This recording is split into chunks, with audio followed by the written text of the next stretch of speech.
Assalamualaikum warahmatullahi wabarakatuh. Apa kabarnya kalian semua guys? Aku harap kalian dalam kondisi yang baik-baik aja. Perkenalkan, nama aku Anggia Laras Putri. Makasih banyak udah mampir di channel aku dan makasih banyak udah klik video ini. Nah, di video kali ini aku bakal membawakan sebuah kisah atau cerita dari negara Jepang nih guys. Ada banyak sekali cerita-cerita menarik yang aku sampaikan. Jadi setelah nonton video ini, kalian langsung aja klik video-video aku yang lainnya karena banyak sekali cerita-cerita menarik dan yang pastinya bisa menghibur dan mengisi waktu luang kalian. Yuk gak usah berlama-lama lagi, langsung aja kita masuk ke ceritanya. Let's get to the story guys. Pada bulan September 2016, seorang perawat yang merawat pasien di rumah sakit Oguchi secara tidak sengaja menjatuhkan kantong infus yang menyebabkan larutan di dalamnya terlihat mulai berbusa nih guys. Karena hal ini tidak seharusnya terjadi, maka dilakukan pemeriksaan lebih lanjut dan secara mengejutkan dokter menemukan bahwa larutan infus tersebut telah dicampur dengan benzalkonium klorida, yaitu semacam senyawa disinfektan atau antiseptik.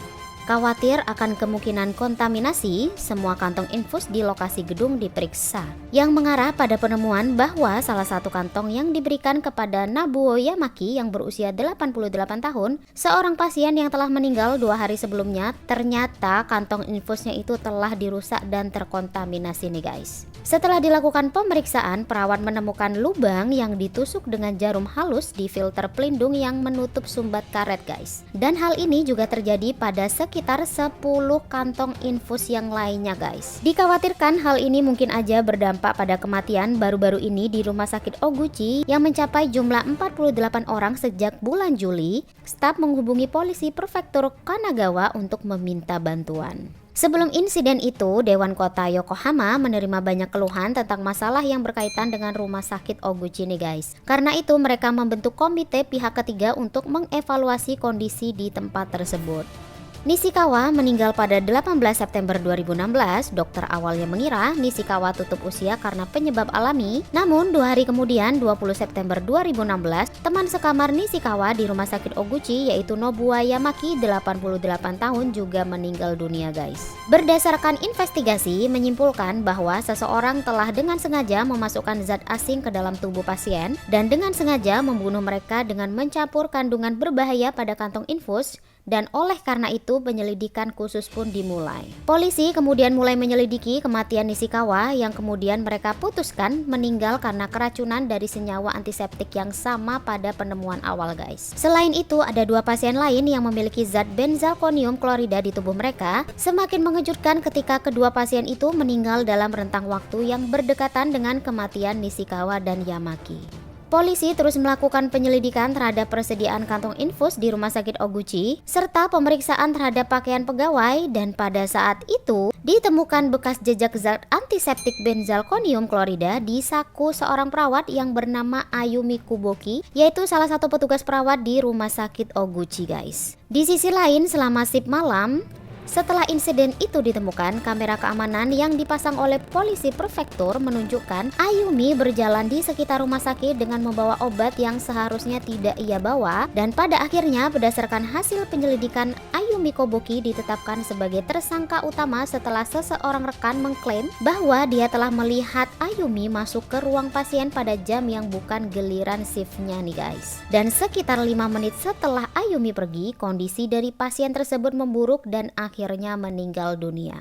Awalnya Ayumi Kobuki membantah tuduhan semua pembunuhan yang diarahkan kepadanya. Kobuki berdalih, saya telah bekerja keras untuk membantu pasien meninggal dalam damai, jadi saya terkejut atas insiden yang telah terjadi. Kobuki memperoleh lisensi perawat pada tahun 2008 dan bekerja di rumah sakit lain sebelum bergabung dengan rumah sakit Oguchi pada Mei 2015. Polisi mengatakan mereka tidak akan pernah tahu pasti jumlah korban sebenarnya karena hampir semua mayat itu sudah dikremasi guys. Perbuatannya terungkap ketika Ayumi Kobuki ditangkap pada Sabtu 7 Juli 2018 atas dugaan membunuh Shozo Nishikawa 88 tahun dengan cara diracun menggunakan antiseptik melalui infus di rumah sakit Oguchi, Yokohama pada 2016 silam. Pada akhirnya dalam pemeriksaan secara gampangnya nih guys, Ayumi Koboki yaitu perempuan 30 tahun itu mengakui dan mengatakan ia mencampur infus pasien dengan antiseptik agar korban segera meninggal, namun pada waktu yang tepat yaitu di luar giliran kerjanya. Jadi dia memasukkan cairan antiseptik itu bukan pada giliran shiftnya Ayumi tapi pada giliran shiftnya temennya gitu guys. Motif pembunuhan diduga kuat karena merasa kesal dan membosankan dengan pasien lansia yang ditangani Ayumi sehingga ia ingin segera menghabisi nyawanya biar pekerjaan itu semakin ringan gitu.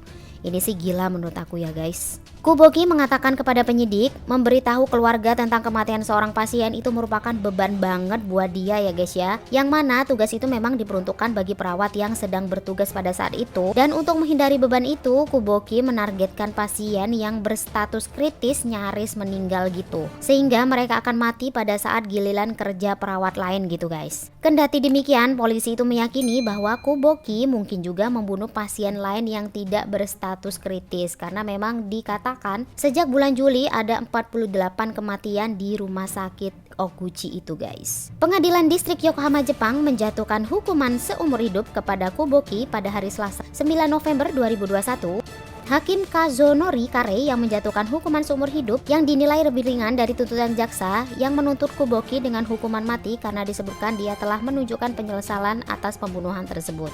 Koboki mengaku telah membunuh 3 pasien pada September 2016 dengan menambahkan larutan antiseptik ke dalam kantung infus mereka yang mengakibatkan kematian mereka secara perlahan. Perawat yang kini berusia 34 tahun itu mengatakan dia meracuni pasiennya di rumah sakit Oguchi di kota Yokohama dekat Tokyo untuk menghindari situasi yang kayak merepotkan gitu guys, saat harus menjelaskan kematian mereka itu pada saat dia pindah ke kerabat yang berduka. Jadi Koboki itu mengatakan dia mengatur kematian dengan cara pasien meninggal pada shift selain dari shift miliknya si Ayumi ini tadi guys. Akan merepotkan banget katanya jika tanggung jawab itu jatuh pada dirinya gitu guys. Jadi dia nggak mau kalau misalkan pasien-pasien itu meninggal ketika ada pada waktu jam shiftnya. Jadi dia memasukkan cairan itu pada saat giliran shift teman-temannya gitu. Jahat banget ya guys ya.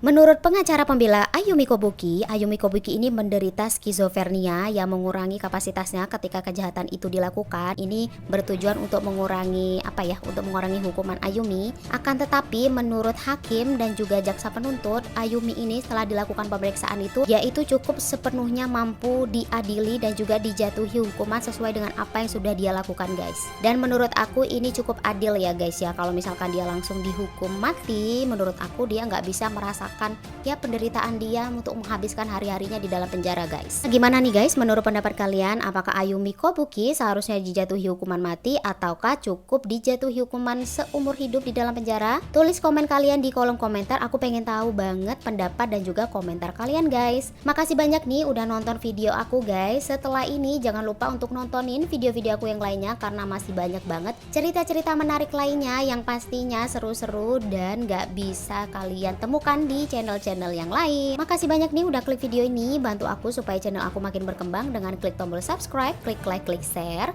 dan jangan lupa klik tombol loncengnya supaya tiap aku upload video-video terbaru kalian orang pertama yang nonton video aku. Makasih banyak nih guys sudah mampir di channel aku dan makasih banyak udah klik video ini. Assalamualaikum, dadah.